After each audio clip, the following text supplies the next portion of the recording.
പത്രസമ്മേളനത്തിലെ വാർത്തയാണിത്. 6 ലക്ഷം കോടിയാണ് കേരളത്തിന്റെ കടം എന്നാണല്ലോ അദ്ദേഹം പറഞ്ഞുകൊണ്ടിരുന്നത്. അപ്പോൾ അന്ന് ഞാൻ ഇതുപോലെ മന്ത്രി എന്ന നിലയിൽ ബഡ്ജറ്റ് അവതരിപ്പിച്ചപ്പം കഴിഞ്ഞ വർഷം അല്ലെങ്കിൽ വർഷമൊക്കെ 6 ലക്ഷം കോടിയൊന്നുമില്ല, 4,80,000 കോടിയാണ് വരിക എന്ന് പറഞ്ഞപ്പോൾ അങ്ങനൊന്നും അല്ല, ഇതൊക്കെ എനിക്കറിയാം എന്നാണല്ലോ പറഞ്ഞുകൊണ്ടിരുന്നത്. ഇന്നത്തെ ഈ രേഖയ്ക്കകത്ത് 5,07,000 കോടിയാണ് കേരളത്തിന്റെ ആകെ കടമെന്ന് പറയുന്നത്. അത് ഇന്ത്യയിലെ ഏറ്റവും കൂടിയ കടമല്ല, 10ാം 13ാമത് സ്ഥാനമേ ഉള്ളൂ നമുക്ക്. അപ്പോൾ ഞങ്ങൾ പറഞ്ഞിരുന്നത് ശരിയാണ് എന്ന് വരാൻ ഒരു കാര്യമായി. കാരണം ഇപ്പോൾ വരെയുള്ള കടം നോക്കുമ്പോഴാണ് 5,07,000 കോടി. ഞാൻ പറഞ്ഞ 4,85,000 കോടി ഉണ്ടായിരുന്നുള്ളത് നേരത്തെ ഞങ്ങൾ പറഞ്ഞ കാര്യം ഒന്നുകൂടി വസ്തുതയാണ് എന്നും അദ്ദേഹം പറഞ്ഞിരുന്ന കാര്യം ശരിയല്ല എന്നും തെളിയിക്കുന്ന കാര്യങ്ങളാണ്. ഇതിനിപ്പോൾ ഒരു കാര്യം കൂടിയുണ്ട്, അത് നിരന്തരമായി പറഞ്ഞുകൊണ്ടിരുന്നത്. ഇപ്പം ഞാൻ എപ്പോഴും പറയുമ്പോൾ നിങ്ങളോടെ പറഞ്ഞിട്ടുണ്ട്, ഞാൻ ഒരിക്കലും ഇത്തരം കാര്യങ്ങൾ നമ്മുടെ രേഖകളിലുള്ള കാര്യം കള്ളം പറയാൻ പറ്റില്ല എന്നുള്ളത് കൊണ്ട് കേരളത്തിന് കുറച്ച് ബാധ്യത നിൽക്കുന്നുണ്ട്. അതേതാ? പ്രധാനമായിട്ടും DAR അരിയേഴ്സ് ആണെന്ന് കഴിഞ്ഞ ബഡ്ജറ്റ് അവതരിപ്പിക്കുമ്പോഴും ഞാൻ പറഞ്ഞിട്ടുണ്ട്. അതെല്ലാം കൂടി നമുക്കൊരു 40,000 കോടി, DA അരിയേഴ്സും DAR അരിയേഴ്സും മറ്റെല്ലാം കൂടി 10,40,000 കോടിയുണ്ട്. അങ്ങനെയല്ല, അദ്ദേഹം നിയമസഭയിൽ പറഞ്ഞു, പത്രസമ്മേളനത്തിൽ പറഞ്ഞു, മാതൃഭൂമി റിപ്പോർട്ട് ചെയ്ത പേജാണ് ഇതിലുള്ളത്, എല്ലാ പത്രവും റിപ്പോർട്ട് ചെയ്തതാണ്. 1 ലക്ഷം കോടിയിലധികം സർക്കാർ ഉദ്യോഗസ്ഥന്മാർക്ക് കൊടുക്കാനുണ്ടെന്ന് അദ്ദേഹം പറഞ്ഞു. 1,4 ലക്ഷം കോടിയോളം കേരളത്തിലെ സർക്കാർ ഉദ്യോഗസ്ഥന്മാർക്കും ഔട്ട്സ്റ്റാൻഡിംഗ് പേയ്മെൻറ്റും ഉണ്ട് എന്ന് അദ്ദേഹം പറഞ്ഞു. ഇന്നിപ്പോൾ എത്ര എക്സാജറേറ്റ് ചെയ്ത് കൂട്ടിയിട്ടും 48,000 ഉണ്ടെന്നാണ് പറഞ്ഞത്. ഇത് മാത്രമല്ല, എല്ലാം കൂടി ചേർന്ന് അതിനകത്ത് കുറച്ച് കാര്യങ്ങൾ കടമൊന്നുമായിട്ട് വരുന്നതല്ല, ബില്ല് ഓരോ മാസവും റേസ് ചെയ്ത് വരുന്ന കാര്യങ്ങൾ അടക്കം. എന്ന് പറഞ്ഞാൽ കഴിഞ്ഞ മാർച്ച് മാസം ധനകാര്യമന്ത്രി എന്തായാലും ഞങ്ങളുള്ള മുഴുവൻ പണവും ഞങ്ങളുടെ മുന്നേ വന്ന എല്ലാ ബില്ലും ക്ലിയർ ചെയ്തു. പക്ഷേ അതിനുശേഷം ഏപ്രിലും മെയിലും വരുമല്ലോ, ഏപ്രിലും മെയിലും കൂടെ വന്നിട്ടുള്ള ചില ഡിപ്പാർട്ട്മെൻറ്റുകളുടെ 100, 300, 200 കോടിയൊക്കെ കൂടെ ചേർത്ത് ഇതെല്ലാം കൂടെ ചേർത്തിട്ട് 48,000 കോടിയുള്ളൂ. അപ്പോൾ രണ്ട് കാര്യങ്ങൾ ധവളപത്രം വഴി മനസ്സിലായി. കേരളത്തിൽ അങ്ങോളം ഇങ്ങോളം നടന്ന് അതിവിശ്വസനീയമായി കേരളത്തിൽ 6 ലക്ഷം കോടിയിലധികം കടമാണെന്നും സർക്കാർ ഉദ്യോഗസ്ഥന്മാർക്ക് മാത്രം 1 ലക്ഷത്തിലധികം കോടി കൊടുക്കാനുണ്ടെന്നും 1,4 ലക്ഷം കോടി കൊടുക്കാനുള്ള ഇതെല്ലാം കൂടി ചേർന്ന് പറഞ്ഞത് ശുദ്ധ തെറ്റായ കാര്യമാണ്. ജനങ്ങളെ തെറ്റിദ്ധരിപ്പിച്ച് ഇടതുപക്ഷ ജനാധിപത്യ മുന്നണി ഗവൺമെന്റിനെതിരെ പറഞ്ഞ ആ നുണ അത് തെറ്റിപ്പോയി എന്ന് ഇപ്പോൾ രേഖയിലുണ്ട്, ഇറക്കിയ ഈ ധവളപത്രത്തിൻ്റെ പുസ്തകത്തിലുണ്ട്. അദ്ദേഹവും അത് പറയണം. ഇവിടെ വന്നിട്ട് അടുത്ത ന്യായങ്ങളാണല്ലോ പറഞ്ഞത്, അത് പറയേണ്ടതാണ്. അപ്പോൾ അതിനകത്ത് ഈ വസ്തുത പുറത്തു വന്നു എന്നുള്ളതാണ് പ്രധാനപ്പെട്ട കാര്യം. ഈ ധവളപത്രത്തിനകത്ത് ഞാൻ ആദ്യം പറഞ്ഞു, ഇത് ഞങ്ങൾ പറഞ്ഞ ഒരു കാര്യം അവിടെ പറഞ്ഞത്, ഇപ്പോൾ ഇതിനകത്തെ ഡീറ്റെയിൽസ് എല്ലാം പുറത്താർക്കും കൊടുക്കാൻ പാടില്ല. Shri KM Chandrasekhar cabinet secretary ഞങ്ങളും എല്ലാ കാര്യങ്ങൾക്കും സഹകരിപ്പിച്ചത്. ഞാൻ ഫിനാൻസ് കമ്മീഷൻ്റെ കാര്യം ഉൾപ്പെടെ എല്ലാ കാര്യവും അദ്ദേഹം ഡിസ്കസ് ചെയ്തു. അദ്ദേഹത്തിൻ്റെ വലിയ വ്യക്തിത്വത്തെ അംഗീകരിച്ചുകൊണ്ടാണ് പറയുന്നത്, അല്ലാതെ അവർ ചെയ്തത് നല്ലൊരു പ്രവൃത്തിയാണ്. അവരെപ്പോലെ സമിതിയെ കൊണ്ട് ഇനിയും ചില നിർദ്ദേശങ്ങൾ ഒപ്പിക്കാൻ, പഠിപ്പിക്കാൻ, അതൊക്കെ നല്ലതുമാണ്. കാരണം അത് നല്ല ആളുകളാണ്. പക്ഷേ നാളെ ഇതേപോലൊരു ഗവൺമെൻറ്, ഏത് ഗവൺമെൻറ് ആയിക്കോട്ടെ, കേരളത്തിൻ്റെ ഖജനാവിനകത്തെ മാസം തോറുമുള്ള ദിവസം തോറുമുള്ള സീക്രട്ട് കാര്യങ്ങളെല്ലാം കൂടി പുറത്തു കൊടുക്കാൻ പാടില്ല. അതിന് രഹസ്യ സ്വഭാവമുണ്ട്. കാരണം നമ്മുടെ പേയ്മെൻറ്റും നമുക്ക് വരവും ചെലവും മനസ്സിലാക്കി പുറത്തുനിന്ന ആൾക്ക് ഇടപെടാൻ പറ്റുകയാണെങ്കിൽ നമ്മുടെ പേയ്മെൻറ്റിനെ ഡീസ്റ്റെബിലൈസ് ചെയ്യാം, അതിനകത്ത് ഇടപെടാം. അതുകൊണ്ടാണ് അങ്ങനെ കൊടുക്കരുത് എന്ന് നമ്മൾ പറയുന്നത്. ഏതായാലും ഇങ്ങനൊരു ധനകാര്യ കമ്മീഷൻ, ഇങ്ങനൊരു ഒരു ഒരു ഒരു എക്സ്പെർട്ട് കമ്മിറ്റി വന്നല്ലോ, അവരെ കൊണ്ട് ഇവിടെ മാത്രം അവസാനിപ്പിക്കരുത്. ഇപ്പോൾ പറഞ്ഞേക്കുന്ന 5 ഗ്യാരണ്ടികളുണ്ട്, അതിനത്ര ചിലവ് വരും, അതെങ്ങനെ കൊടുക്കും, എങ്ങനെയാണ് അതിൻ്റെ സോഴ്സ് എന്നുള്ള കാര്യം കൂടി ഇവരെ കൊണ്ട് തന്നെ പഠിപ്പിച്ചിട്ട് ഒരു റിപ്പോർട്ടൂടെ മേടിക്കണം. ഇതെന്ന് പറഞ്ഞാൽ നിലവിലുള്ള പൊസിഷനാണ്. അപ്പോൾ അത് ഒരു റിപ്പോർട്ടൂടെ അതിൻ്റെ ഭാഗമായിട്ട് വരണം. അത് വളരെ പ്രധാനമാണ്. കാരണം എത്രയാണ് കോസ്റ്റ് എന്നുള്ളത് ഇപ്പോൾ അറിഞ്ഞൂടാ. അത് കൊടുക്കേണ്ടതാണ്, കൊടുക്കാൻ പറ്റും സാമ്പത്തികമായിട്ടെന്നുള്ളതാണ് ഞാൻ മനസ്സിലാക്കുന്നത്. അപ്പോൾ അങ്ങനെ ചെയ്യണം. അപ്പോൾ ഇതാണ് ഇതിൻ്റെ കഴിഞ്ഞ കാലങ്ങളിൽ അദ്ദേഹം പറഞ്ഞത്. ഇപ്പോഴത്തെ കാര്യം, ഇപ്പോഴും അദ്ദേഹം ചില കാര്യങ്ങൾ പറഞ്ഞു, ഞാൻ എല്ലാം കേട്ടില്ല, ചില പോയിന്റ്സ് കണ്ടു. സംസ്ഥാന ഗവൺമെൻറ്റിന് കിട്ടാനുള്ള പണം എന്തൊക്കെയാണ്, എന്തുകൊണ്ടാണ് ഇങ്ങനൊരു സ്ഥിതിയിലേക്ക് വന്നത് എന്ന് പറയേണ്ടതാണ്. എന്നാലേ ഈ ഒരു ഫിസിക്കൽ കണ്ടീഷനെ പറ്റി പറയാൻ പറ്റൂ. കേന്ദ്ര ഗവൺമെൻറ്റിലൊക്കെ ഉദ്യോഗസ്ഥന്മാരായിരുന്നവർ ചിലപ്പോൾ ഒരു പക്ഷേ ക്രിട്ടിക്കലായിട്ട് അത് പറയില്ല. സെൻട്രൽ ഗവൺമെൻറ്റിൻ്റെ ട്രാൻസ്ഫേഴ്സ് ഏറ്റവും കൂടുതൽ കുറഞ്ഞു എന്നുള്ളതാണ് ഏറ്റവും പ്രധാന കാര്യം. ഇതിനകത്ത് പറയാത്തൊരു കാര്യമുണ്ട്. ഞാൻ ധനകാര്യമന്ത്രിയായി വരുന്ന ആദ്യത്തെ വർഷം 33,000 കോടിയാണ് സെൻട്രൽ ഗ്രാൻഡ് കിട്ടിയിരുന്നത്. ലാസ്റ്റ് വർഷം അത് 7,000 കോടിയുള്ളൂ. അപ്പോൾ ഗ്രാൻറ്റുകൾ വലിയ തോതി വെട്ടിക്കുറച്ച് തുടങ്ങിയ കാര്യമുണ്ട്. അപ്പോൾ ഇപ്പോൾ സെൻട്രൽ ഗവൺമെൻറ്റിൻ്റെ ഗ്രാൻറ്റുകൾ വലിയ തോതി കുറഞ്ഞു. 2017 ഉമ്മൻചാണ്ടി സർക്കാരിൻ്റെ കാലത്തുണ്ടായിരുന്ന ട്രഷറിയിലുള്ള ഡെപ്പോസിറ്റ് പോലും ഇപ്പോൾ ബോറോയിങ് ആയി കണക്കാക്കി 2017 ശേഷം 2022 ശേഷം 21 ഞങ്ങൾ ചോദ്യം ഏറ്റെടുത്തത്. 2022 ശേഷം കിഫ്ബിയും പെൻഷൻ കമ്പനി എടുത്ത എല്ലാം ഞങ്ങളുടെ ബോറോയിങ്ങിൽ പെടുത്തി. അതുകൊണ്ട് 5 വർഷം കൊണ്ട് ബോറോയിങ്ങിൽ കിട്ടേണ്ട തുക 1.25 ലക്ഷം കോടിയോളം കിട്ടിയില്ല. സെൻട്രൽ ഗവൺമെൻറ്റിൻ്റെ പോളിസിയാണ് കാരണം. രണ്ടാമത് GST വന്നതിന് ശേഷം 14% GST ആദ്യത്തെ റേറ്റ് അനുസരിച്ച് നമ്മുടെ ടാക്സ്. അത് കുറഞ്ഞ് ഇപ്പോൾ 8-9% കുറഞ്ഞ് 2-3 പ്രാവശ്യം. അപ്പോൾ അങ്ങനെ വരുമാനം കുറഞ്ഞു. അപ്പോൾ ഇതിനകത്ത് പരാമർശിച്ചിട്ടേ ഇല്ല. ശരിക്കും സംസ്ഥാന ഗവൺമെൻറ്റിൻ്റെ വരുമാനം കുറഞ്ഞത് എന്തുകൊണ്ടാണ്? ഈ ടാക്സിനകത്ത് വലിയ മാറ്റം വരുത്തിയുണ്ട്. അപ്പോൾ അത് പറഞ്ഞിട്ടില്ല, പറയേണ്ടതാണ്. കാരണം അതിനെപ്പറ്റി ജോയിൻ്റായിട്ട് ഫൈറ്റ് ചെയ്യാൻ ഞങ്ങളുമുണ്ട് ഭരണപക്ഷത്തിൻ്റെ കൂടെ. ഞങ്ങൾ അവരുടെ കൂട്ട് സഹകരിക്കാതിരിക്കുന്നവരല്ല. കേരളത്തിൻ്റെ താല്പര്യത്തിന് ഞങ്ങളുണ്ട്. അപ്പോൾ ഈ കേന്ദ്ര ഗവൺമെൻറ്റിൻ്റെ നിലപാടുകളെ സംബന്ധിച്ച് അവരുടെ ഫിസ്ക്കൽ രംഗത്ത് വന്നിരിക്കുന്ന മാറ്റങ്ങളെപ്പറ്റി വളരെ കൃത്യമായി പറയേണ്ടതാണ്. പിന്നെ അദ്ദേഹം വളരെ വാചാലമായി പറഞ്ഞ കുറേ കാര്യങ്ങളുണ്ട്. അതിനകത്ത് എല്ലാ കാര്യങ്ങളും എടുത്തു പറയാൻ സമയമെടുക്കുന്നില്ല. അദ്ദേഹം പറഞ്ഞത് ഇതിനകത്ത് വളരെ വലിയ ചില കാര്യങ്ങൾ കണ്ടുപിടിച്ചിട്ടുണ്ട്. അത് 35,000 കോടി രൂപയുടെ പ്ലാൻ വെച്ചിട്ട് ഇല്ലേ, 35,000 കോടി രൂപയുടെ പ്ലാൻ വെച്ചിട്ട് 20,400 കോടി രൂപ അതിൽ കുറവുണ്ട്. എന്നിട്ട് പറഞ്ഞെന്താ, ഒരു അസംഷനിൽ through a wild guess the then finance minister presented a budget by ballooning the income എന്നാണ്. എന്താണ് അതിനകത്ത് തെറ്റ് ചെയ്തിട്ടുള്ളത്? ഫൈനാൻസ് കമ്മീഷൻ 16ാം ധനകാര്യ കമ്മീഷന്റെ മുന്നിൽ കേരളത്തിന് കിട്ടേണ്ട തുകയെ സംബന്ധിച്ച് ഞങ്ങൾ മെമ്മോറാണ്ടം കൊടുത്തു. പ്രതിപക്ഷ നേതാവ് മാത്രമല്ല, കോൺഗ്രസ് പാർട്ടിയും എല്ലാ പാർട്ടികളെയും ഉൾപ്പെടെ ഞങ്ങൾ സഹകരിപ്പിച്ച് മെമ്മോറാണ്ടം കൊടുത്തു. കേരളത്തിന് നേരത്തെ കിട്ടിക്കൊണ്ടിരുന്നത് 3.82% ആണ്. അത് കഴിഞ്ഞ ധനകാര്യ കമ്മീഷൻ മുമ്പ് അത് 2.5 ആയി. ധന്യ ധനകാര്യ കമ്മീഷൻ അത് 1.92 ആയി. ഞങ്ങൾ കാൽക്കുലേറ്റ് ചെയ്തു ഇന്ത്യയിലെ ഏറ്റവും പ്രഗത്ഭരായിട്ടുള്ള ധനകാര്യ പണ്ഡിതന്മാർ. ഇപ്പോൾ ഈ കമ്മിറ്റിയുടെ ബഹുമാന്യ അംഗമായിട്ടുള്ള ശ്രീ KM ചന്ദ്രശേഖർ അടക്കമുള്ള ആളുകളെല്ലാം ഞങ്ങളെ ഉപദേശിക്കാനും നിർദ്ദേശിക്കാനും അഭിപ്രായങ്ങൾ പറയാനുണ്ടായിരുന്നു. ഞങ്ങൾ ഇവിടുന്ന് കൊടുത്ത ഡീറ്റെയിൽഡ് ആയിട്ടുള്ള പ്രപ്പോസൽ 3% കിട്ടേണ്ട തരത്തിലേക്ക് ഒരു പ്രപ്പോസലാണ് കൊടുത്തത്. റവന്യൂ ഡെഫിസിറ്റ് ഗ്രാൻറ്റും തരണം എന്ന് പറഞ്ഞിരുന്നു. അവസാനം കിട്ടിയത് കഴിഞ്ഞ പ്രാവശ്യത്തേക്കാളും കുറച്ചധികം കിട്ടി. 1.92 എന്നുള്ളത് 2.38 ആയി. ഫലത്തിൽ ഒരു വർഷം 10,000 കോടി രൂപ ഇപ്പോൾ അധികം കിട്ടും. അതാണ് ഈ ഗവൺമെൻറ്റിന് വന്ന ഏറ്റവും വലിയ ആശ്വാസം. 10,000 കോടി അധികം കിട്ടും. 5 വർഷമാകുമ്പോൾ 50,000 കോടിയല്ല അധികം ആവുന്നത്. കാരണം ഓരോ വർഷത്തെ ഇൻഫ്ലേഷനും അല്ലെങ്കിൽ വരുമാന വർഷനോട് വരുമ്പോൾ 70,000 കോടി രൂപ 5 വർഷം കൊണ്ട് അധികം കിട്ടും. നല്ല കാര്യം. ഏത് ഗവൺമെൻറ് ആയാലും അത് വേണ്ടതാണ്. ധനകാര്യമന്ത്രി എന്ന നിലയിൽ അന്ന് അതിനുവേണ്ടി പ്രവർത്തിക്കേണ്ട ഉത്തരവാദിത്വം എനിക്കുണ്ടായിരുന്നു, മൊത്തം ഗവൺമെൻറ് ഉണ്ടായിരുന്നു. ആ പണം വന്നിട്ടുണ്ട്. ഞങ്ങൾ ഇതിനകത്ത് വെച്ചപ്പോൾ 2.8 വരുമെന്നുള്ള കണക്ക് കൂട്ടി അത് അധികമായി പോയി എന്നാണ് അദ്ദേഹം പറയുന്നത്. രണ്ടാമത് റവന്യൂ ഡെഫിസിറ്റ് ഗ്രാൻഡ് 14,000 കോടി കിട്ടുമെന്ന് ഞങ്ങൾ പ്രതീക്ഷിച്ചു. അങ്ങനെ 20,000 കോടി അത് കിട്ടിയില്ല. നമ്മൾ ബഡ്ജറ്റ് സാധാരണ തയ്യാറാക്കുമ്പോൾ ടാക്സിൻ്റെ കാര്യത്തിൽ ഞങ്ങൾ സാധാരണ കാണിക്കുന്നതിന് ചിലപ്പോൾ അത്ര അറ്റൻഡ് ചെയ്യില്ല. ഞാൻ പറയട്ടെ, ജനുവരി മാസം 29-ാം തീയതി ബഡ്ജറ്റ് അവതരിപ്പിച്ചത്. കേന്ദ്ര ഗവൺമെൻറ്റിൻ്റെ ബഡ്ജറ്റ് ഫെബ്രുവരി ആദ്യമാണ് വരുന്നത്.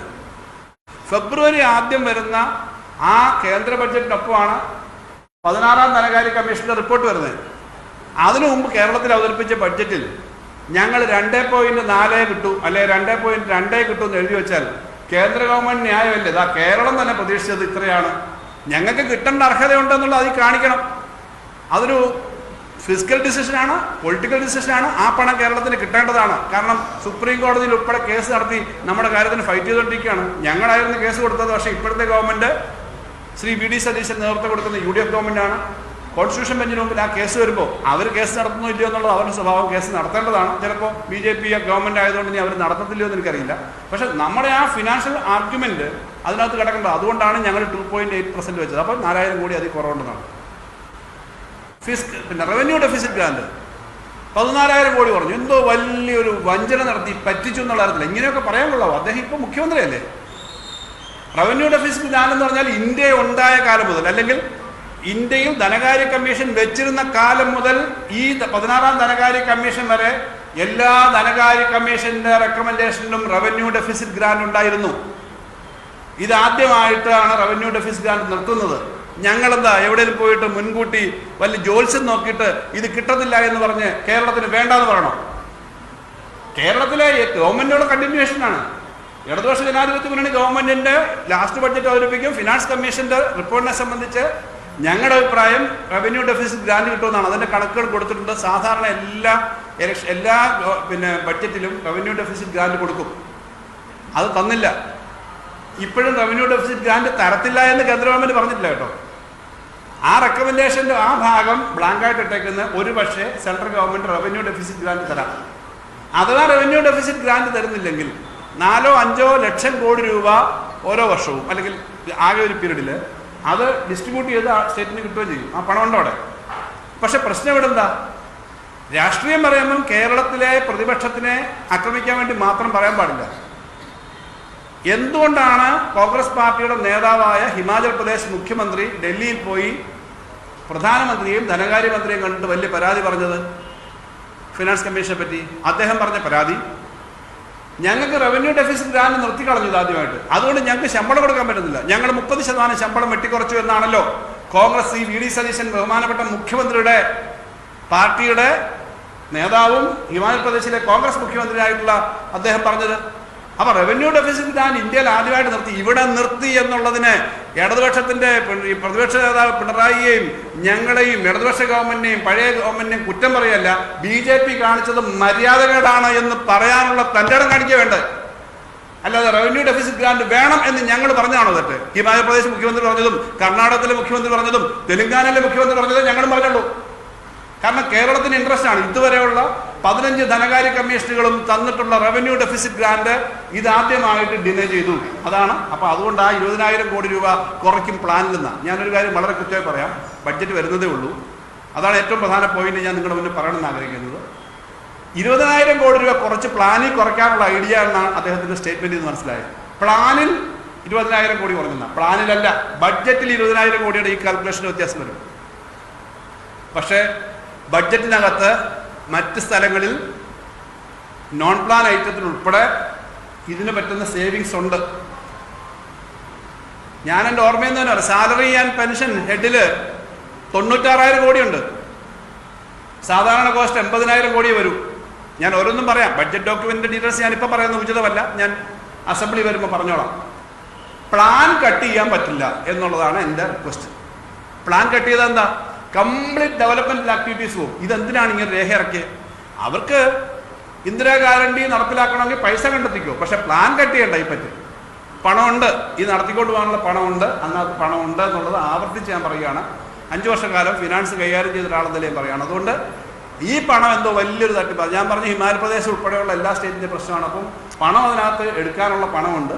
പക്ഷെ ഞങ്ങൾ ബഡ്ജറ്റ് വെക്കുമ്പോൾ ഈ കഴിഞ്ഞ 50-60 വർഷം കിട്ടിയതുപോലെ തന്നെ കിട്ടണമെന്നുള്ള ആവശ്യം വെക്കേണ്ടതാണെന്നുള്ളതുകൊണ്ടാണ് അത് വെച്ചത്. അപ്പോൾ അതാണ് ഈ 2 കാര്യമാണ് അദ്ദേഹം ഏറ്റവും ഹൈലൈറ്റ് ചെയ്തിട്ട് ഇവിടെ പറഞ്ഞത്. അത് പ്ലാൻ അങ്ങനെ കുറയ്ക്കാൻ പാടില്ല എന്നുള്ളതാണ് എനിക്ക് പറയാനുള്ളത്. അപ്പോൾ ഈ നേരത്തെ കിട്ടിയതിൻ്റെ കണക്കൊക്കെ ഞാൻ പറഞ്ഞു.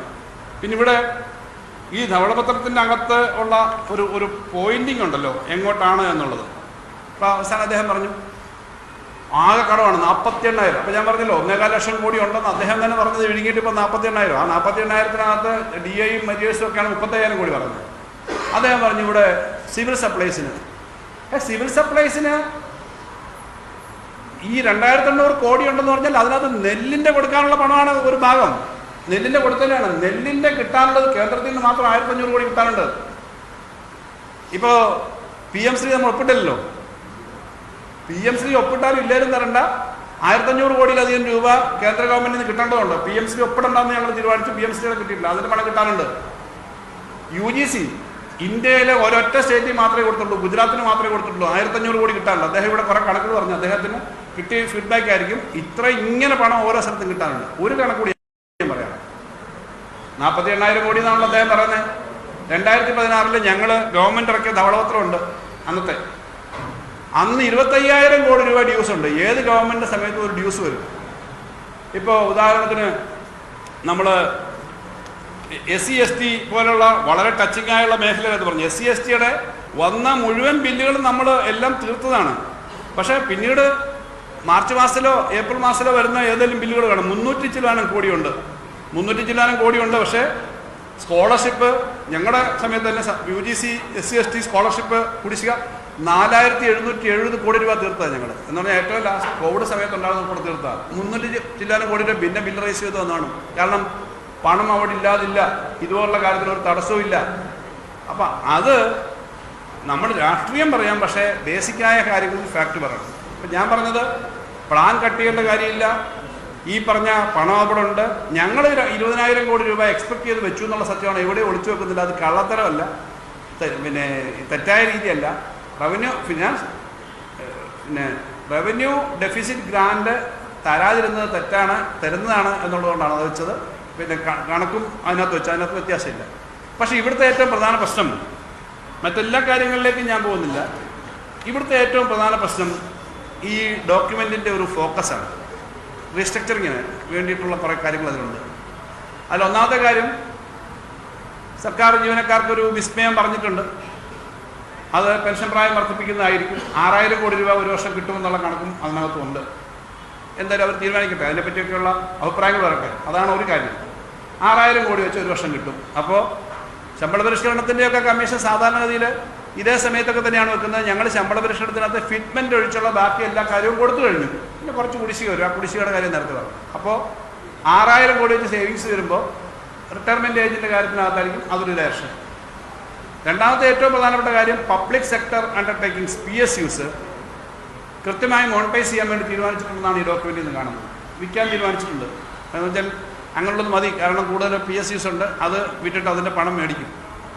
ഏറ്റവും പ്രധാനപ്പെട്ട കാര്യം 3 മേഖലകളാണ് ഞാനിപ്പോൾ പറയുന്നത്. നിങ്ങളടുത്ത 5 6 ഒക്കെ വർഷം കൊണ്ട് കേരളത്തിൻ്റെ ചരിത്രത്തിൽ നോക്കിക്കോളൂ.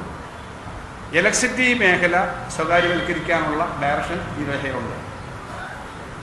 ഇലക്ട്രിസിറ്റി മോണിറ്റൈസ് ചെയ്യാനുള്ള ഒരു അതിനകത്ത് കൃത്യമായി എഴുതിയിട്ടുണ്ട്. പ്രൈവറ്റൈസ് ചെയ്യുന്നില്ലെന്ന് എഴുതിയിട്ടുള്ളൂ. ഇലക്ട്രിസിറ്റി മേഖല മോണിറ്റൈസ് ചെയ്യാനുണ്ട്. ഇലക്ട്രിസിറ്റി മേഖല സ്വകാര്യവൽക്കരിച്ചിട്ടുള്ള സ്റ്റേറ്റുകളിലാകെ എന്താണ് ജനങ്ങളുടെ പവർ പർച്ചേസിൻ്റെ പവറിൻ്റെ വില എന്ന് നമ്മൾ നോക്കിയാൽ മതി. അപ്പോൾ 1 പേജൊന്നും ഞാൻ എടുത്ത് പറയുന്നില്ല. 1 2 അദ്ദേഹം വളരെ വാചാലമായിട്ട് വിമാനങ്ങളും സിവിൽ ഏവിയേഷനെ പറ്റി പറഞ്ഞു. നമുക്ക് 2 സ്വകാര്യ വിമാനത്താവളങ്ങളുണ്ടെന്ന് പറഞ്ഞു. കണ്ണൂർ എയർപോർട്ട് നഷ്ടത്തിലാണ്, ലാഭത്തിലാവുന്നതേ ഉള്ളൂ. പുതിയ എയർപോർട്ട് ഇന്ത്യയിലെ നല്ല ലോകത്തെ തന്നെ ഏറ്റവും നല്ല മോഡലാണ് സിയാൽ. സിയാല് വിറ്റഴിക്കാതിരുന്നാൽ കൊള്ളാം എന്നേ ഞാൻ പറയുന്നുള്ളൂ. ബാക്കിയൊന്നും ഞാൻ പറയുന്നില്ല. കേരളത്തിനെ ഒരു ഏവിയേഷൻ സെക്ടർ ആക്കുക എന്നുള്ളതാണ്. അപ്പോൾ പവർ, പിന്നെ ഈ പറഞ്ഞ airport, then 3rd one is port economy ആക്കുന്നു. വളരെ വളരെ വിശാലമായ കണക്കുകളൊക്കെയാണ്. സഭയിൽ ഞാൻ 2-3 പ്രാവശ്യം വലിയ മറുപടി എന്ന് പറയാനും ഒരു സംശയം ചോദിക്കാൻ നോക്കി നിന്നു, സമയം കിട്ടിയില്ല. 3ാമത്തെ പോർട്ടാണ്. പോർട്ട് വിഴിഞ്ഞം വന്നു. ഈ കേരളത്തിൽ ഇവർ പറഞ്ഞല്ലോ ഞങ്ങൾ വലിയ കടമാക്കിയെന്ന്. കടമാക്കി അധികമായിട്ടുള്ള ആ കടത്തിൻ്റെ കണക്കൊന്നും ഞാൻ പറയുന്നില്ല. കേരളത്തിൽ ഈ ഡോക്യുമെൻറ്റിൽ തന്നെ പറയുന്നു 33.6 ആണ് ഞങ്ങളുടെ GSDPയും ബോറോയിങ്ങും തമ്മിലുള്ള കമ്പാരിസൺ. അതൊരു ഘട്ടത്തിൽ 39 വരെ പോയതാണ് കോവിഡ് സമയത്ത്. ഇപ്പോൾ ഈ ഡോക്യുമെൻറ്റിൽ തന്നെ പറയുന്നു, കാര്യം സത്യസന്ധമായി പറഞ്ഞേക്കുന്നത്, അത്രയും കൺട്രോൾ ചെയ്യാൻ പറ്റിയിട്ടുണ്ട്. റവന്യൂ ഡെഫിസിറ്റ് നമ്മൾ കുറഞ്ഞിട്ടുണ്ട്. അപ്പോൾ 33.6 എന്ന് പറഞ്ഞാൽ ഇന്ത്യയിൽ പറയുന്ന സ്റ്റാൻഡേർഡിനനുസരിച്ച് അത് കുറഞ്ഞു. അതുകൊണ്ട് ഇന്ത്യ ഗവൺമെൻറ് തന്നെ പറഞ്ഞു 5 സ്റ്റേറ്റുകൾ ഫിസിക്കൽ കൺസോളിഡേഷൻ മെച്ചപ്പെട്ടത് 1 കേരളമാണെന്ന്. അപ്പം ആ കടത്തിൻ്റെ കാര്യത്തിൽ അങ്ങനത്തെ പ്രശ്നങ്ങൾ വന്നിട്ടില്ല. ഞങ്ങൾ ഒരു ഘട്ടത്തിൽ ഒരു വർഷം റവന്യൂ ഡെഫിസിറ്റ് 5.31 ആയിരുന്നു കോവിഡ് സമയത്ത്. എന്ന് പറഞ്ഞാൽ നമ്മുടെ GSDPയുടെ 5.31 കടമെടുത്തിടത്തു നിന്നാണ് താഴോട്ട് വന്നിട്ട് ഇപ്പോൾ 3.16 വരെ വന്നിരുന്നു. ഈ കടത്തിൻ്റെ കാര്യത്തിനകത്ത് കുറവ് വന്നപ്പോൾ വേറൊരു കാര്യം പറഞ്ഞാൽ ക്യാപിറ്റൽ ഇൻവെസ്റ്റ്മെൻറ്റ്, തെറ്റായ ഒരു കാര്യം അദ്ദേഹം പറഞ്ഞത് ക്യാപിറ്റൽ ഇൻവെസ്റ്റ്മെൻ്റ് ഇല്ലെന്നാണ്. എഫക്റ്റീവ് ക്യാപിറ്റൽ എക്സ്പെൻഡിച്ചർ എന്ന് പറഞ്ഞൊരു ഹെഡ് കഴിഞ്ഞ 2-3 വർഷമായിട്ട് ഞങ്ങൾ ബഡ്ജറ്റിൽ കൊണ്ടുവരുന്നത്. അതെന്താ വെച്ചാൽ കിഫ്ബി അടക്കമുള്ള സ്ഥാപനങ്ങൾ പ്ലാനിലെ ചില കാര്യങ്ങൾ, നോൺ പ്ലാനിലെ ചില സാധനങ്ങൾ, ഉദാഹരണത്തിന് പഞ്ചായത്തിന് അതെല്ലാം എടുക്കാൻ പറ്റിയിട്ടില്ല. പഞ്ചായത്തിന് നമ്മൾ കൊടുക്കുന്ന 10,000 കോടിയിൽ റോഡ് പണിയുന്നതും ബിൽഡിംഗ് പണിയുന്നതും 3,000 കാണും. നിലവിലെ കണക്കനുസരിച്ച് അത് റവന്യൂ എക്സ്പെൻഡിച്ചറാണ്. എഫക്റ്റീവ് ക്യാപിറ്റൽ എക്സ്പെൻഡിച്ചർ എന്ന് പറഞ്ഞിട്ട് അത്തരം കാര്യങ്ങൾ കാൽക്കുലേറ്റ് ചെയ്തിട്ട് ഞങ്ങൾ 2022-23 21,635 കോടിയാണ് സ്പെൻഡ് ചെയ്തത്. 26-27 30,969 കോടി ആണ് എക്സ്പെക്ട് ചെയ്തിരിക്കുന്നത്. അപ്പോൾ ഇങ്ങനെ ക്യാപിറ്റൽ എക്സ്പെൻഡിച്ചർ വന്നിട്ടുണ്ട്. ഈ ക്യാപിറ്റൽ എക്സ്പെൻഡിച്ചർ ചെയ്യാത്തൊരു സ്റ്റേറ്റ് ആണെങ്കിൽ വിഴിഞ്ഞം പോർട്ട് കേന്ദ്രത്തിൽ നിന്നൊരു പണമില്ല, ഇവിടുന്ന് ഒരു പണമില്ല. വിഴിഞ്ഞം പോർട്ട് ഞാൻ അഭിമാനത്തോട് പറയുന്നത് ധനകാര്യമന്ത്രി എന്ന നിലയിൽ 5 വർഷക്കാലത്തിലെ ഏറ്റവും വലിയ നേട്ടം എന്താണെന്ന് ചോദിച്ചു കഴിഞ്ഞാൽ വിഴിഞ്ഞത്തിന് വേണ്ടിയിട്ട് ആ വിഴിഞ്ഞം സ്വന്തം നിലയിൽ കേരള സംസ്ഥാനത്തിന് അതിൻ്റെ ആദ്യഘട്ടം പൂർത്തീകരിക്കാൻ കഴിഞ്ഞതാണ് വിഴിഞ്ഞം. ഇപ്പം കേന്ദ്രമന്ത്രിയെ കാണാൻ പോയപ്പോൾ ബഹുമാനപ്പെട്ട നമ്മുടെ കേരള ഡെലിഗേഷൻ നമ്മുടെ മുഖ്യമന്ത്രി ഉൾപ്പെടെ പോയപ്പോൾ പറഞ്ഞ പ്രധാനപ്പെട്ട ഒരു ആവശ്യം എന്താ? നാഷണൽ ഹൈവേക്ക് നമ്മൾ കൊടുത്ത 5800 കോടി നമ്മുടെ ബോറോയിങ് ആയി അഡീഷണൽ തരണമെന്നല്ലേ? ഈ നാഷണൽ ഹൈവേക്ക് പണം കൊടുത്തത് 5800 കോടി നമ്മളാണ്. ഈ രണ്ട് കാര്യം എടുത്താൽ മാത്രം 11,000 കോടി ക്യാപിറ്റൽ ഇൻവെസ്റ്റ് ചെയ്തതല്ലേ കേരളം മൊത്തം കടക്കണിയിലാക്കി, കൊള്ളയടിച്ചു, കുഴപ്പമാക്കല, നശിപ്പിച്ചു എന്ന് പറയുന്നതിന് അതിൻ്റെ അടിസ്ഥാനമുണ്ടോ? അദ്ദേഹത്തിന് കേരളം ഒരൊറ്റ സിറ്റി ആവണം, പോർട്ട് സിറ്റി ആവണം, കേരളത്തിന് എയർപോർട്ടുകളെ ഇങ്ങനെ ഉപയോഗിക്കണം, കേരളത്തിൽ അത് ചെയ്യണമെന്നൊക്കെ പറയാൻ പറ്റുന്ന തരത്തിലേക്ക് ഇൻഫ്രാസ്ട്രക്ചർ ഉണ്ടാക്കിയല്ലോ. അപ്പോൾ ഇങ്ങനെയെല്ലാം ചെയ്തിട്ടുള്ളതാണ്, അതെല്ലാം അവിടെ കാണാനുണ്ട്. ഇതെല്ലാം ഉള്ള സ്ഥിതിക്ക് രാഷ്ട്രീയത്തിന് വേണ്ടി മാത്രം പൊളിറ്റിക്കലായിട്ട് ഈ ഡോക്യുമെൻ്റ് വെച്ച് പറയരുത്. എന്തായാലും ഈ ഡോക്യുമെൻ്റ് വന്നപ്പോൾ ഉണ്ടായൊരു ഗുണം, ഈ നേരത്തെ അദ്ദേഹം ഊതിപ്പെരുപ്പിച്ച് പറഞ്ഞ കണക്കുകളൊന്നും ശരിയല്ല എന്നുള്ളത് വ്യക്തമായി. ഞങ്ങൾ പറഞ്ഞതാണ് ആ കണക്കുകളുടെ കാര്യത്തിൽ ശരിയെന്നുള്ളത് വ്യക്തമായിട്ടുണ്ടെന്നുള്ളതാണ് സന്തോഷകരമായ കാര്യം. ഇനി ഖജനാവിൽ കിടക്കുന്ന പണത്തെപ്പറ്റി പറഞ്ഞു. അവിടെയും പറഞ്ഞു നിങ്ങൾക്ക് 50,000 രൂപ ശമ്പളം കിട്ടുന്നു, ഒരാൾക്കും ഒരു പൈസയും കൊടുക്കുന്നില്ല, എന്നിട്ട് 50,000 ഉണ്ടെന്ന് പറയുന്നത് അങ്ങനെയാണോ? ഇവിടെ ആരെങ്കിലും 50,000? ഞാൻ പറഞ്ഞ കാര്യം എന്തുകൊണ്ടാണ്? ശ്രീ ഏക്കാനണി പറഞ്ഞു, അദ്ദേഹം ശ്രീ വി ഡി സതീശൻ മുഖ്യമന്ത്രിയായി സത്യപ്രതിജ്ഞ ചെയ്യുന്നതിന് മുമ്പ് അദ്ദേഹത്തെ കാണാൻ പോയി. അദ്ദേഹം പറഞ്ഞു സതീശന് ആവശ്യമില്ലാത്ത അധികം കാര്യങ്ങളൊന്നും എല്ലാവരും പറയുന്ന കേട്ട് ചെയ്യരുത്, കുറച്ച് കയ്പുനീര് കുടിക്കേണ്ടി വരും, പണ്ടത്തെ എൻ്റെ അനുഭവം ഓർമ്മയുണ്ടല്ലോ, ഒരു പൈസയും ചിലവാക്കരുതെന്ന് പറഞ്ഞു. അപ്പോൾ അദ്ദേഹം പറഞ്ഞത് പണ്ടത്തെ സ്ഥിതി നിങ്ങൾക്ക് ഓർമ്മയുണ്ട്, നമുക്കൊക്കെ ഞങ്ങളൊക്കെ വിദ്യാർത്ഥി സംഘടന പ്രവർത്തനമല്ല, വിമാനത്തിൽ ടിക്കറ്റ് കിട്ടുന്നില്ല, കോഫി ഹൗസിൽ നിന്ന് ചായ തരുന്നില്ല, ഉച്ചയ്ക്ക് ഊണ് പോലും കിട്ടുന്നില്ല. ഇതാണല്ലോ പറഞ്ഞത്, മുണ്ട് മുറുക്കി കൊടുക്കാൻ പറഞ്ഞത്. ആ സ്ഥിതിയല്ല. ലിക്വിഡിറ്റി ഉണ്ടാവണമെങ്കിൽ ഇവിടെ പണം കിട്ടാതെ വന്ന് എല്ലാവരും പിടിച്ചോണ്ടിരിക്കുകയാണ്. സാധാരണ ഒരു ഗവൺമെൻറ്റിനെ സംബന്ധിച്ച് എല്ലാവർക്കും അറിയാം, ഗവൺമെൻറ് ഞാനീ പറഞ്ഞ DA/DR ഒഴിച്ച് ബാക്കിയെല്ലാം, അതാണ് ഞങ്ങൾ ഇപ്രാവശ്യം വെച്ചേക്കുന്ന ബഡ്ജറ്റിലും അതിൻ്റെ 1 ഗഡുവോ 2 ഗഡുവോ കൊടുക്കാൻ പണം വെച്ചിട്ടുണ്ട്. DA/DR കുടിശ്ശികയുണ്ട്. ഇപ്രാവശ്യം വെച്ചതിനകത്ത് 8,000 കോടിയെങ്കിലും DA/DR കൊടുക്കാൻ പണം വെച്ചിട്ടുണ്ട്. ഞാൻ തയ്യാറാക്കി അവതരിപ്പിച്ച ബഡ്ജറ്റിൻ്റെ കണക്ക് വെച്ച് ഞാൻ പറയാണ്, അതിന് മാറ്റി വെച്ചിട്ടുണ്ട്. ഈ പണം അല്ലാതെ ഇപ്പം കാസ്പ് ആശുപത്രിയിലെ ബില്ല് വരുന്നു, ബിൽ ഡിസ്കൗണ്ടിങ്ങിൽ അവർ മാറുന്നു, ആ പണം കൊടുക്കുന്നു. കോൺട്രാക്ടർമാർക്ക് ബിൽ ഡിസ്കൗണ്ടിങ് കൊടുക്കുന്നു, 6 മാസത്തിനകം പണം കൊടുക്കുന്നു. അങ്ങനെ ഒരു സിസ്റ്റം ഉണ്ട് ഇവിടെ. ഈ പണമെല്ലാം റണ്ണിങ് ആണ്. എവിടെയെങ്കിലും ഇവിടെ വരുമ്പോൾ ആരെങ്കിലും കടം തരാനുണ്ടെന്ന് പറഞ്ഞിട്ട് നിൽക്കുന്നുണ്ടോ എവിടെയെങ്കിലും? ഗവൺമെൻറ് അങ്ങനെ കടം കൊടുക്കാനില്ല. കടം കൊടുക്കാനുണ്ടെന്ന് ധരിച്ചിട്ടാണല്ലോ 6 ലക്ഷം കോടിയാണെന്നും 1.25 ലക്ഷം കോടി സർക്കാർ ഉദ്യോഗസ്ഥന്മാർക്ക് മാത്രം കൊടുക്കാനുണ്ടെന്ന് പറഞ്ഞിട്ട് ആ കാര്യം ഇപ്പം അല്ല എന്ന് മനസ്സിലാക്കുമ്പം സത്യം പറയണം. ഇവിടെ 50,000 രൂപ ശമ്പളമുണ്ട്, പാലുകാരന് കൊടുത്തില്ല, പത്രക്കാരന് കൊടുത്തില്ല, മറ്റവർക്ക് കൊടുത്തില്ല. അങ്ങനല്ല. ശ്രീ ഏക്കാനണി പറഞ്ഞ പോലെ ടിക്കറ്റും തരുന്നില്ല, ചോറും തരുന്നില്ല, പൊറോട്ടയും തരുന്നില്ല, പാലും തരുന്നില്ല എന്ന സ്ഥിതിയല്ല ഈ ഗവൺമെൻറ്റിനുള്ള. ഞങ്ങൾ സാധാരണ ഇത് നോക്കുമ്പം മാർച്ച് 31-ാം തീയതിയാണ് ആ ഫിനാൻഷ്യൽ ഇയർ. അതിനുശേഷം ഇലക്ഷനൊക്കെ പ്രഖ്യാപിച്ചുകൊണ്ട് ഒരു അഡ്മിനിസ്ട്രേഷൻ്റെ കാര്യത്തിലൊന്നും ഞങ്ങളാരും ഇടപെട്ടിട്ടില്ല. 31-ാം തീയതി കഴിഞ്ഞു, ഏപ്രിൽ 9-ാം തീയതി ഇലക്ഷനാണ്. ആ 31-ാം തീയതി 6,300 കോടിയുണ്ട് ക്യാഷ് ബാലൻസ്. മെയ് 3-ന് ഞങ്ങളാരും എടുത്ത് തൃശ്ശൂരിൽ നിന്നൊരു പത്രപ്രവർത്തകനോ ഒരു ചെറുപ്പക്കാരനോ എനിക്ക് അറിഞ്ഞൂടാ ആളെ, അവരെടുത്തതാണ് ഈ വിവരാവകാശം അനുസരിച്ച് റിസർവ് ബാങ്കിൻ്റെ കണക്കാണ് ഈ പറഞ്ഞ 5,400 സംതിങ് കോടി ഉണ്ട് എന്നുള്ളത്. എപ്പോഴും ലിക്വിഡിറ്റി ഉണ്ടോ എന്നുള്ളത് പ്രധാന പ്രശ്നമാണ്. നിങ്ങളും ഞാനും പണം കൈകാര്യം ചെയ്യുമ്പോൾ ലിക്വിഡിറ്റി ഒരു പ്രശ്നമാണ്. നിങ്ങൾ വീടിന് ലോൺ എടുത്തിട്ടുണ്ടാവും, കാറിന് ലോൺ എടുത്തിട്ടുണ്ടാവും, 10 വർഷം കൊണ്ടോ 20 വർഷം കൊണ്ടോ അടച്ചു തരുന്നത്, അത് ആ വർഷം കൊണ്ട് അടച്ചു തരും, അതാണ് ലോങ് ടൈം ലോൺ. പക്ഷേ ഇന്ന് ഭക്ഷണം കഴിക്കാൻ പണമുണ്ടോ, യാത്ര ചെയ്യാൻ പണമുണ്ടോ, വണ്ടിക്കൂലി എടുക്കാനുണ്ടോ, പെട്രോൾ അടിക്കാൻ പണമുണ്ടോ എന്നുള്ളതാണല്ലോ ലിക്വിഡിറ്റി ഇഷ്യൂ. ആ ലിക്വിഡിറ്റി ഉണ്ട് കേരളത്തിൽ. ഇനി ഒരു കാര്യം കൂടി പറഞ്ഞു, ഇനി വെച്ച് താമസിപ്പിക്കേണ്ട, ഇനി നിയമസഭയുള്ളപ്പോൾ സംസാരിക്കാൻ പറ്റും. 3-ാം ഗഡു പഞ്ചായത്തിന് കൊടുത്തില്ലെന്ന്. 3-ാം ഗഡു കൊടുക്കാൻ വേണ്ടിയിട്ട് ഇലക്ഷൻ പ്രഖ്യാപിച്ചതിന് ശേഷം ഇലക്ഷൻ കമ്മീഷൻ്റെ അനുവാദം ചോദിച്ച് എഴുതി, ചീഫ് സെക്രട്ടറി ACS ഫൈനാൻസ് എഴുതി. ഇലക്ഷൻ കമ്മീഷൻ്റെ അനുവാദം കിട്ടിയില്ല. അത് വ്യക്തിപരമല്ല, ഇലക്ഷൻ കമ്മീഷനോട് ചോദിക്കണം. ഇപ്പോഴത്തെ നമ്മുടെ ശ്രീ രത്തൻ കേൾക്കർ അദ്ദേഹം വ്യക്തിപരമായിട്ടല്ല, ഇലക്ഷൻ കമ്മീഷനോട് ചോദിച്ചിട്ടേ കൊടുക്കാൻ പറ്റൂ. ഇലക്ഷൻ പ്രഖ്യാപിച്ച സമയത്ത് 2,000 കോടി രൂപ പെട്ടെന്ന് പഞ്ചായത്തിലേക്ക് കൊടുക്കുക എന്ന് പറയുമ്പോൾ ഒരു തക്കം വരാം, അല്ലാതെ പണമില്ലാത്ത പ്രശ്നമില്ല. അപ്പോൾ ഇത്തരം തമാശകളോ ഇത്തരം ഉദാഹരണങ്ങളോ കാര്യമില്ല. 50,000 രൂപ കൈ വെച്ചുകൊണ്ട് നടക്കുന്ന പരിപാടിയല്ല. കൊടുക്കേണ്ട എല്ലാ സ്ഥലത്തും കൊടുക്കാനുണ്ട്, ഇപ്പോഴും കൊടുക്കാനുണ്ട്. അദ്ദേഹം വന്നിട്ട് പെൻഷൻ കൊടുക്കാനുള്ള പണം അപ്പം തന്നെ അനുവദിക്കാൻ പറ്റിയതും, ഇന്ദിരാഗാന്ധിയുടെ പേരിൽ ആശാ വർക്കർമാർക്കും അംഗൻവാടിക്കാർക്കും ഒക്കെ ആനുകൂല്യം കൊടുക്കാൻ പറ്റിയതും, KSRTCക്ക് ഇത് കൊടുക്കാൻ പറ്റുമെന്ന് പറഞ്ഞതും ഇവിടെ ലിക്വിഡിറ്റി ഉള്ളത് കൊണ്ടാണ്. ഇനിയും കൂടുതൽ മെച്ചപ്പെടുത്തണമെന്ന് പറഞ്ഞാൽ ഞങ്ങൾ തന്നെ കൂടെ ചേരും. കാരണം കിട്ടാനുള്ളത് നല്ലൊരു പണം കേന്ദ്രത്തിൽ തന്നെ മേടിച്ചെടുത്താൽ അത്ര പണം കിട്ടും, കിട്ടേണ്ടതുണ്ട്. Revenue deficit grant Himachal Pradesh മുഖ്യമന്ത്രി പോയതുപോലെ കർണാടകത്തിനും തെലങ്കാനയും മറ്റ് 8 സ്റ്റേറ്റുകളുണ്ടല്ലോ നമ്മുടെ പ്രതിപക്ഷം, അവരെയും കൂടെ ഇപ്പോൾ 7 സ്റ്റേറ്റായി. 7 സ്റ്റേറ്റിനെ കൂട്ടി നമുക്ക് പോവാം, ചോദിക്കാം. അങ്ങനെയൊക്കെയുള്ള കാര്യത്തിൽ ഞങ്ങൾ സഹകരിക്കും. പക്ഷേ ഇല്ലാത്ത കാര്യം പറയരുത്. എന്താ പ്രശ്നം എന്ന് വെച്ചാൽ കേരളം ആകെ സാമ്പത്തികമായി തകർന്നു സ്ഥാപിക്കാൻ ശ്രമിച്ചിട്ട് ഈ കണക്കൊന്നും കിട്ടിയിട്ടില്ല. നിങ്ങൾക്ക് പ്രൈവറ്റൈസ് ചെയ്യാനുള്ള ആഗ്രഹം ഉണ്ടെങ്കിൽ അത് ചെയ്തോളൂ. അന്നേരം ജനങ്ങൾ പറയുന്നത് എന്താണെന്ന് നോക്കാം. നിങ്ങൾക്ക് ഇതൊക്കെ കൊടുക്കാതിരിക്കാനുള്ള ആഗ്രഹം ഉണ്ടെങ്കിൽ അത് ചെയ്തോളൂ. ജനങ്ങൾ പറയുന്നത് എന്താണെന്ന് നോക്കാൻ ഞങ്ങൾക്ക് അഭിപ്രായമുണ്ട്. പ്ലാൻ ഇതിൻ്റെ പേരിൽ കട്ട് ചെയ്യാൻ ശ്രമിച്ചു കഴിഞ്ഞാൽ അതിനടിസ്ഥാനമില്ല. ഇപ്പോൾ വളരെ ക്ലിയറാണ്, ബഡ്ജറ്റ് വരുമ്പോൾ പ്ലാൻ കട്ട് ചെയ്യാനുള്ള ഉദ്ദേശമാണ്, എന്നിട്ട് മറ്റു കാര്യങ്ങൾക്ക് പമ്പ് ചെയ്യാൻ നിങ്ങൾ ഇന്ദിരാ ഗ്യാരണ്ടി പറഞ്ഞേക്കുന്നത് നടപ്പിലാക്കാൻ എങ്ങനെയാണ് നിങ്ങൾക്ക് പണം എന്നുള്ളത് നിങ്ങൾ ഈ എക്സ്പെർട്ട് കമ്മിറ്റിയെ കൊണ്ടുവന്ന് അവരെ കൊണ്ടുവന്ന് നിർദ്ദേശം എത്തിക്കൂ. അതിന് ഞങ്ങളുടെ പറ്റിൽ ഞങ്ങൾ സാമ്പത്തികമായി കുഴപ്പമുണ്ടാക്കിയെന്ന് പറയേണ്ടതില്ല. ഞങ്ങൾ ബഡ്ജറ്റിൽ പറഞ്ഞ എല്ലാ കാര്യങ്ങളും ഞങ്ങൾ ഗവൺമെൻറ് വരുമെന്ന് വെച്ചാണല്ലോ ഇലക്ഷൻ മത്സരിക്കുന്നത്, വന്നില്ല, പരാജയപ്പെട്ടു. പക്ഷെ ഞങ്ങൾ പറഞ്ഞ എല്ലാ കാര്യങ്ങളും സാറ്റിസ്ഫൈ ചെയ്യാനുള്ള പണം അതിനകത്തുണ്ട്. ഞാൻ ധനകാര്യമന്ത്രി ആയിരുന്നപ്പോൾ കിട്ടുന്നതിനേക്കാളും ഒരു വർഷം 10,000 കോടി വെച്ച് അധികം കിട്ടി. 10 വർഷം മുമ്പ് ഒന്നാം പിണറായി സർക്കാർ അധികാരത്തിൽ വരുമ്പോൾ 3,300 കോടിയായിരുന്നു ഒരു മാസത്തെ റവന്യൂ വരുമാനം. ഈ കഴിഞ്ഞ ഏപ്രിലിൽ അത് 11,000 കോടിയായി വർദ്ധിച്ചു.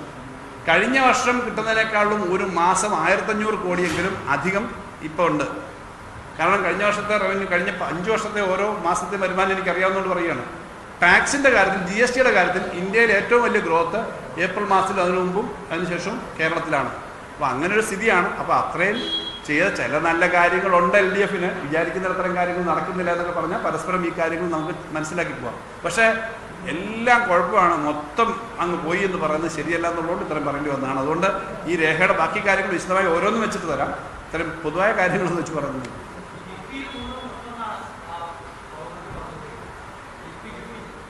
കിഫ്ബിയുടെ കാര്യം അദ്ദേഹം വിശദമായി പഠിക്കുമെന്നാണ് പറഞ്ഞേക്കുന്നത്. കിഫ്ബിയുടെ കാര്യം ഒരു കാര്യം നിയമസഭ പറഞ്ഞു, കിഫ്ബി ഒത്തിരി നല്ല കാര്യങ്ങൾ ചെയ്തിട്ടുണ്ട്. എല്ലാ മെമ്പർമാർക്കും ആശങ്ക വേണ്ടി ഇതില്ലാതെ പോകുമെന്നുള്ളത്. നല്ല കാര്യങ്ങൾ ധാരാളം ചെയ്തിട്ടുണ്ട്. ആ നല്ല കാര്യങ്ങൾ പെട്ടെന്നാണല്ലോ ഞാൻ പറഞ്ഞ നാഷണൽ ഹൈവേയുടെ പണം ഉൾപ്പെടെ കൊടുത്തത് അതുവഴിയാണ്. അപ്പോൾ കിഫ്ബിയുടെ കാര്യത്തിനകത്ത് കിഫ്ബി ഒരു നല്ല മോഡലാണെന്നും ഈ റിപ്പോർട്ടിൽ പറഞ്ഞിട്ടുണ്ട്. അതിനകത്ത് കുറച്ചുകൂടി റവന്യൂ ഉണ്ടാക്കുന്ന കാര്യങ്ങളെ പറ്റിയൊക്കെ പറഞ്ഞേക്കുന്നത്. അല്ല കിഫ്ബി ആസ് എ സിസ്റ്റം അല്ലെങ്കിൽ ഒരു ആസ് എൻ ഐഡിയ അത് പിന്നെ ശക്തിപ്പെടുത്തി മുന്നോട്ട് പോകണമെന്നുള്ള പോയിന്റാണ് ഞാൻ കണ്ടത്. പക്ഷേ കിഫ്ബിയെ പറ്റി മറ്റെന്താ ഓരോന്ന് പറയുമ്പോൾ നമുക്ക് നോക്കാം.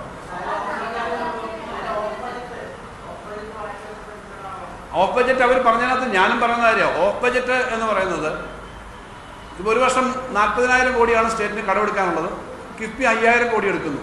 അത് 40,000 നമുക്ക് കിട്ടും, പിന്നെ 5,000 എക്സ്ട്രായും കിട്ടും. എന്നിട്ട് കിഫ്ബി അടച്ചു തീർക്കണം.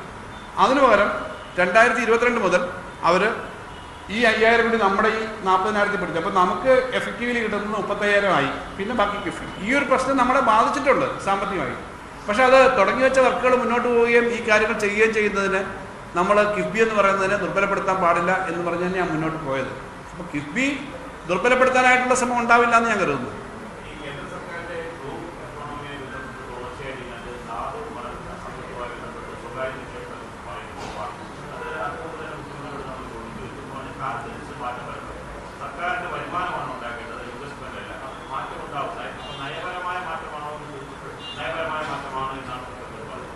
ഞാൻ പറഞ്ഞത് അതുകൊണ്ടാണ് കേരളത്തിൻ്റെ എക്കണോമിക്ക് ഒരു പ്രത്യേകത. അദ്ദേഹം പറഞ്ഞു കേരളത്തിൻ്റെ എല്ലാ കണക്കുകളും ഞാൻ എടുക്കാഞ്ഞതാണ്. കേരളത്തിൽ നമുക്ക് വെൽഫെയർ എക്സ്പെൻസസ് കൂടുതലാണ്, കടം കൂടുതലാണ്. പക്ഷെ കേരളത്തിൻ്റെ പൊതു തന്നെയാണ് ഇപ്പോൾ പബ്ലിക് ഹെൽത്ത്, എഡ്യൂക്കേഷൻ, മറ്റു കാര്യങ്ങൾ. ഇവിടെ ഈ ഡോക്യുമെന്റിന്റെ പ്രധാനപ്പെട്ട ഊന്നൽ ഞാൻ കരിമണലിൽ പറഞ്ഞു. 3 പ്രധാനപ്പെട്ട സെക്ടർ ഞാൻ പറഞ്ഞു. ഇന്ത്യയിലെ ഏറ്റവും ലാഭകരമായിട്ടുള്ള ഏറ്റവും കൂടുതൽ വാല്യൂ ഉള്ള സാധനം നമ്മുടെ കരിമണൽ തന്നെയാണ്. ഞങ്ങൾ കഴിഞ്ഞ ബഡ്ജറ്റിൽ പറഞ്ഞിരുന്നല്ലോ ഒരു മിനറൽ കോറിഡോർ എന്ന് പറഞ്ഞാൽ ഏറ്റവും ലേറ്റസ്റ്റ് ആയിട്ട് നിങ്ങളൊക്കെ ഉപയോഗിക്കുന്ന EVകളിൽ അതിന് വേണ്ട മാഗ്നറ്റ്, ആ മാഗ്നറ്റിന് വേണ്ട ആവശ്യമായ ധാതുക്കൾ ഇപ്പം ചൈനയിൽ നിന്നാണ് മെജോറിറ്റി ഉള്ളത്. ഇന്ത്യക്ക് ഈ കരിമണലിൽ നിന്ന് അതെടുക്കാം. അതുകൊണ്ട് മാഗ്നറ്റ് അടക്കം ഉണ്ടാക്കാൻ കഴിയുന്നതാണ്. ഇതിന് പ്രൈവറ്റൈസേഷൻ കിട്ടിയാൽ വലിയ തോതിൽ ആളുകൾ കൊണ്ടുപോകും. പ്രൈവറ്റൈസ് ചെയ്തിടത്തൊന്നും അതത് ജനങ്ങളുടെയും രാജ്യങ്ങളുടെയും താല്പര്യമൊക്കെ സംരക്ഷിച്ചിട്ടുണ്ടെന്ന് നമുക്കറിയാം. അതുകൊണ്ട് തന്നെയാണ് നമ്മൾ അതിനകത്തൊരു പൊതുമേഖല വേണമെന്നുള്ള സമീപനം പറഞ്ഞത്. ഇതിനകത്ത് ഞാൻ എടുത്തു പറഞ്ഞ 3 മേഖല, ഈ ബ്ലൂ എക്കണോമി, കരിമണൽ, ഇതെല്ലാം വലിയ തോതിലുള്ള പ്രൈവറ്റൈസേഷനാണ്. ഞാനിപ്പോൾ തുടക്കം വന്നാൽ ഇത്രേ പറയുന്നുള്ളൂ. നിങ്ങൾ ശ്രദ്ധിച്ചോളൂ. ഈ 3 മേഖല, ഇപ്പം ഞാൻ ഈ 4ാമത്തെ മേഖല, കേരളത്തിന് പൈസ ഉണ്ടാക്കാൻ വേണ്ടിയിട്ട് പിന്നെ കുറേ സ്ഥലം വിറ്റാൽ മതിയല്ലോ, കുറേ സാധനങ്ങൾ വിറ്റാൽ മതിയല്ലോ, കുറേ മോണിറ്റൈസ് ചെയ്താൽ മതിയല്ലോ, പണം ഉണ്ടാവുമല്ലോ. അതിനൊരു വലിയ മിടുക്കൊന്നും വേണ്ട. അതിനെങ്ങനെ കേരളം എന്ന് പറയുന്ന സ്റ്റേറ്റിൻ്റെ ഇൻട്രസ്റ്റ് സംരക്ഷിച്ചുകൊണ്ട് ചെയ്യും എന്നുള്ളതാണ് പ്രധാനം. അതുകൊണ്ട് അത്തരത്തിൽ ഒരു വലിയ പ്രൈവറ്റൈസേഷന് ശ്രമം വന്നു കഴിഞ്ഞാൽ അത് സംസ്ഥാനത്തിൻ്റെ താല്പര്യം സംരക്ഷിക്കാൻ പറ്റില്ല. ഒരു കാര്യം ഞാൻ പറയാം, ഒരു ഏറ്റവും സമ്പന്നമായ ഒരു ധാതു ലവണമാണ് നമ്മുടെ ഉള്ളത്. കാരണം മാഗ്നറ്റ് ഉണ്ടാക്കാൻ മാത്രമല്ല, ടൈറ്റാനിയം എന്ന് പറയുന്ന ലോഹം അടക്കം ഉണ്ടാക്കാൻ പറ്റുന്നതാണ്. അതിനെ ഏറ്റവും നന്നായി ചെയ്യുക എന്നുള്ളതാണ്. അതെല്ലാം വിറ്റിട്ട് അതിൽ നിന്ന് പണം മേടിക്കുക എന്ന് പറയുന്നത് ശരിയായ ഒരു കാര്യമല്ല, അതിന് ഞാൻ സംശയമില്ല. പക്ഷേ ഇവരുടെ ഊന്നൽ ഒക്കെ അതിൽ നിന്ന് പിന്നെ ഫണ്ട് ഉണ്ടാക്കുന്ന തരത്തിലേക്ക് എന്ന നിലയിൽ കാണുന്നുണ്ട്. അത് അപകടകരമാണ്. അതിന് പശ്ചാത്തലം ഒരുക്കാൻ വേണ്ടിയിട്ടാണ് ഇങ്ങനൊരു പേപ്പർ തയ്യാറാക്കിയത്. ഞാൻ പറയുന്നു, ഞങ്ങൾ അവതരിപ്പിച്ച ബഡ്ജറ്റിൽ അതിനകത്തെ മുഴുവൻ കാര്യങ്ങൾ സാറ്റിസ്ഫൈ ചെയ്യാൻ നിലവിൽ നമ്മുടെ എക്കണോമി ശക്തിപ്പെടുത്തിക്കൊണ്ട് ചെയ്യാൻ പറ്റുന്ന കാര്യമേ ഉള്ളൂ. ഇത് മൊത്തം ഈ തരത്തിൽ ഇല്ലാതാക്കേണ്ട കാര്യമില്ല. ഏത് വകുപ്പും പബ്ലിക് സെക്ടർ അണ്ടർടേക്കിങ്ങിലും ഒരു സ്ട്രീം ലൈനിങ് ഒന്നും വേണ്ടെന്ന് ഞാൻ പറയുന്നില്ല. ചിട്ടപ്പെടുത്തണം, ശക്തിപ്പെടുത്തണം, അതിനൊന്നും നമ്മളാരും എതിരല്ല. പക്ഷേ ഇതാകെ വിറ്റിട്ട് ഇത് മൊത്തം ഗവൺമെൻറ് ഇതൊക്കെ നടത്തേണ്ട കാര്യമില്ല, വരുമാനമാണ് പ്രധാനം എന്ന് പറയുന്നത് അല്ലേ? അങ്ങനെ ഒരു സ്റ്റേറ്റ്മെൻറ്റ് നടത്തി. ഗവൺമെൻറ് ഈ പബ്ലിക് സെക്ടർ എല്ലാം നടത്തേണ്ട കാര്യമൊന്നുമില്ല, വരുമാനമാണല്ലോ പ്രധാനം എന്ന് പറയുന്നതും അതിൻ്റെ ഭാഗമാണ്. അപ്പോൾ അതുകൊണ്ട് ഇതൊരു കട്ടൻ റൈസറാണ്, ഇതൊരു അവതരണ ഗാനം മാത്രമാണ് ഈ ഡോക്യുമെൻ്റ്. അവതരണം കട്ടൻ റൈസറാണ്, ബാക്കിയെല്ലാം ഇറ്റ് വിൽ ഫോളോ. ബെല്ല് വന്നു, ബാക്കിയെല്ലാം വരും.